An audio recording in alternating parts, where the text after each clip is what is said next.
국민권익위원회는 각계각층의 다양한 목소리에 귀 기울이고 있습니다.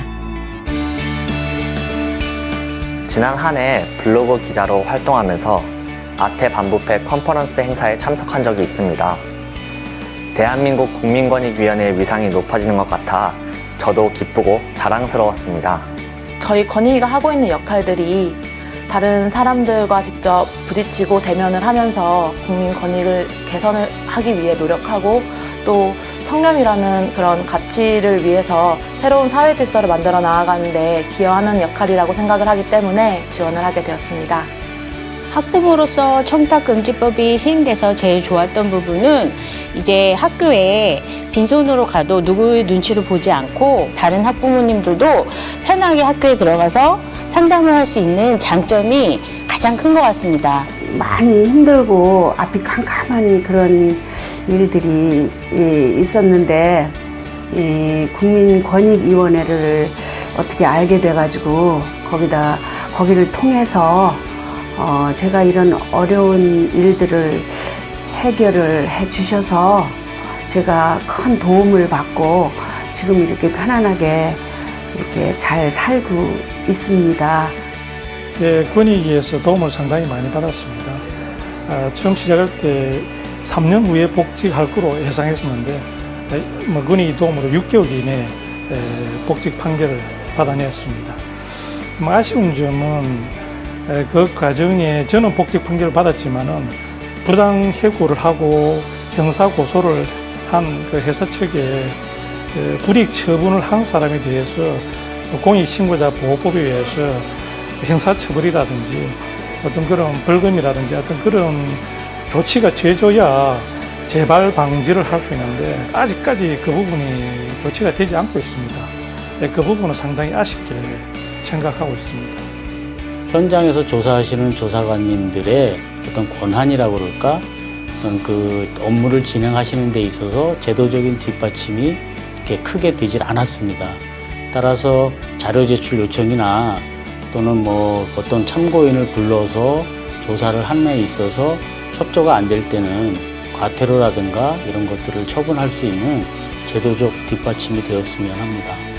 배부 제보를 할 경우에 그 소위 공익신고법에 의해서 오로지 권익위에 신고를 해야만 법적인 보호를 받을 수 있게 되어 있죠. 이런 권익위의 막중한 책임을 10분 인지하시고 그 국민에 의뢰한 사명에 충실한 활동을 해 주시기를 기대합니다. Proving that cultural norms about corruption and about what the law can do to prevent corruption can change in a very short period. I see the act affecting not just elite business and political leaders, but also people just on the ground, just ordinary citizens who realize that some of what they used to do to get favorable treatment is no longer considered. The ACRC, you are leading a fight that is inspiring the world.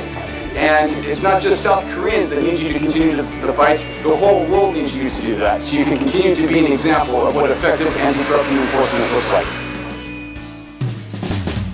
국민권익위원회가 국민의 소리를 듣는 현대판 신문고 역할을 담당하며 국민의 권익을 위한 의지를 다지고자 2월 27일을 국민권익의 날로 정하였고 2013년을 시작으로 올해 6회째를 맞이했는데요. 그간 어떤 변화들이 있었는지 또 어떠한 변화를 만들어가게 될지 함께 살펴볼까요? 국민권익위원회는 2008년 2월 29일 출범 이후 지금까지 수많은 변화를 이뤄냈습니다. 첫째, 16년 9월 부정청탁금지법을 시행하였고 17년 9월 반부패 정책협의회를 개최하는 등 부정부패를 척결하며 청렴정책을 적극 추진하였습니다. 둘째, 국민신문고 국민콜 110을 타 기관과 통합 연계하고 국민 생각함을 개통하여 가장 가까운 곳에서 국민의 목소리에 귀 기울였습니다. 셋째, 현장 조정을 통한 집단 민원 해결. 전국 곳곳을 직접 찾아가는 이동신문고 470회 운영 등을 통해 따뜻하고 촘촘한 권익구제망을 구축하였습니다.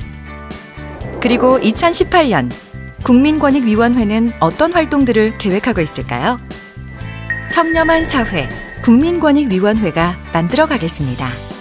국민의 의견을 더 많이 듣고 국민의 눈높이에서 모든 정책을 수립하고 이를 충실히 수행할 것입니다. 고질적인 민간 부패 요인을 발굴해 민간 부패 관행을 효과적으로 개선하겠습니다. 더불어 공직자, 특히 고위공직자에 대한 청렴 정책을 강화해 나갈 것입니다. 신뢰받는 정부, 국민권익위원회가 앞장서겠습니다. 국민과 함께 반부패 거버넌스를 구축해 나갈 것입니다. 국민의 소리를 정책에 반영할 수 있는 프로세스를 강화하고 안전의식이 사회 전반에 뿌리내릴 때까지 365 안전불감증 퇴치 프로젝트를 추진하며 교통, 소방, 건설, 식품의 4대 분야를 집중 관리하겠습니다. 행복한 국민, 국민권익위원회가 함께하겠습니다. 사회적 약자의 고충 민원을 중점적으로 해결하겠습니다. 일자리 관련 국민 불편 사항도 적극 개선하겠습니다. 도서 벽지 지역으로의 이동 신문고를 강화하고 지방 옴부즈만 설치를 지원하여 국민 권익구제의 사각지대를 최소화할 것입니다. 민원인 1000명 이상, 예산 100억 이상의 집단 민원을 신속하게 해결할 수 있도록 특별 관리하겠습니다. 국민권익위원회는 언제나 국민과 함께 오늘보다 더 나은 내일의 길을 만들어 가겠습니다.